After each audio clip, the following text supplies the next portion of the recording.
Saludos a todos, muy buenas y bienvenidos a Madridismo al Día. Vamos con nuestro próximo rival de Euroliga, ya sabéis, en esta jornada doble intersemanal. Primer paso ante Asvel Villeurbanne y luego ante Estrella Roja. Vamos a analizar al conjunto galo que en primera instancia, antes de ir con protagonistas y nombres propio clave, que tiene varios y de bastante nivel, vamos a describirlo de manera destacada. En primera instancia, yo creo que está claro que como buen equipo francés competitivo es un conjunto muy completo a nivel físico. Y me refiero que tienen bastante físico tanto en su parcela exterior como también en su juego interior. Mucho cambio defensivo, gran capacidad para rebotear, robar y lanzar por parte de algunos de sus elementos externos y de aquellos que son falsos pivots. Es decir, es un equipo donde mucha gente es capaz de abrirse para tirar. Un equipo básicamente muy moderno. Actualmente, ya sabéis, con un balance en Euroliga de 6-3, es, a mi juicio, serio candidato para estar en top 8, ya antes de que comenzara la competición. Un equipo que ha notado las salidas de jugadores como Moustapha Fall, Gerson Yabusel o Thomas Heurtel, sobre todo los dos primeros, obviamente. Creo que ha perdido un poquito de talento como tal, ¿vale? Dentro de lo que es su juego interior, pero a cambio creo que ha ganado en su juego exterior. Es decir, que ha equilibrado su balance de cuantía a nivel de talento. No es una plantilla excesivamente larga, no es de las más largas de la Euroliga, pero mezcla bastante bien lo que es la veteranía de jugadores, como por ejemplo James Guice, que ha llegado este año, el Charles Caudí, mítico jugador de la Liga Francesa, o Antoine Diot, al cual conocemos de su paso por Valencia Basket aquí en España.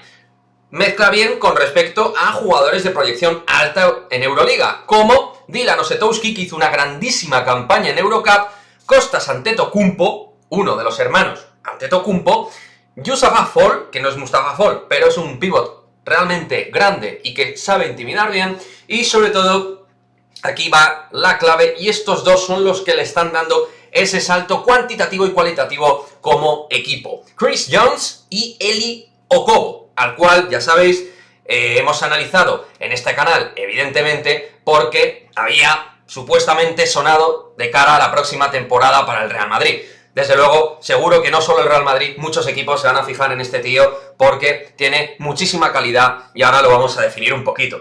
Pues, lo dicho, hablemos precisamente de sus dos grandes estrellas y jugadores de moda de la máxima competición continental. Pero comenzamos hablando antes de Chris Jones, el base del equipo. Un base de explosión tardía, con ya experiencia en equipos secundarios, ha estado en Turquía, pero que sobre todo ha dado ese salto a su nivel, a nivel estadístico y de madurez en su juego dentro del Maccabi, que ahí ha demostrado realmente que es un jugador hecho para jugar esta competición. Un tipo que asiste, anota y que además en los momentos calentitos suele definir muy pero que muy bien. El pick and roll lo maneja muy bien para asistir y lo maneja bien para tirar, tanto desde fuera como desde la media distancia. Vamos con Eli Okobo, que ya sabéis, tiene experiencia en NBA en los Suns, pero que claramente en Lyon es donde ha encontrado su sitio para darse a conocer más a sus 24 años. Un jugador tremendamente útil en el crossover, tremendamente útil para romper escoltas, aleros, bases, para poder contactar y anotar,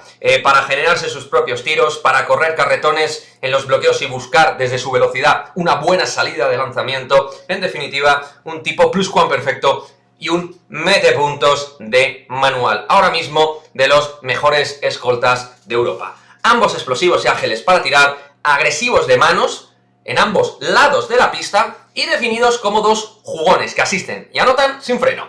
Para mí, la defensa sobre ellos y de ellos será uno de los axiomas básicos a la hora del estudio del partido. Vamos también a hablar de un jugador que lo vamos a meter dentro de la definición, digamos, de bonus track en el análisis, que no es un jugador que esté teniendo muchos minutos, pero que va a ser un jugador de un impacto mediático descomunal. Hablamos, por supuesto, de Victor Wembanyama, que ahora mismo, como digo, tiene poco minutaje, poca relevancia, pero con la movilidad y con sus 2.20, con su manita, con su manera de botar, con esta envergadura, desde luego será un jugador muy a tener en cuenta de cara al futuro. Pero bueno, en principio ahora mismo no es uno de los jugadores más peligrosos, pero que en un momento determinado puede darle minutos interesantes a TJ Parker.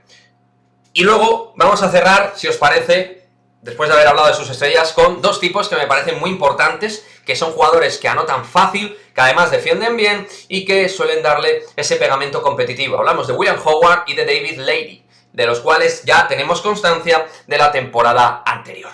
Así que bueno, aquí os he desgranado un poquito en detalle lo que es este Asvel Bilerman, que como digo es un equipo bastante completo y que te complica la vida si no tienes el día. Espero un partido bastante igualado y que nos lo van a poner muy complicado. Nos van a complicar la salida de balón, defensa muy agresiva sobre Tomás Eurtel, que además pues no están ni Nigel Williams-Goss ni Carlos Alocen, por lo tanto en el puesto de base creo que vamos a sufrir bastante frente a la agresividad competitiva y defensiva de este equipo. Esperemos sacar un triunfo importante en una semana muy dura y, como decimos, una semana que comienza con un rival que tiene ahora mismo la corbata para considerarse un equipo de facto para estar en el top 8.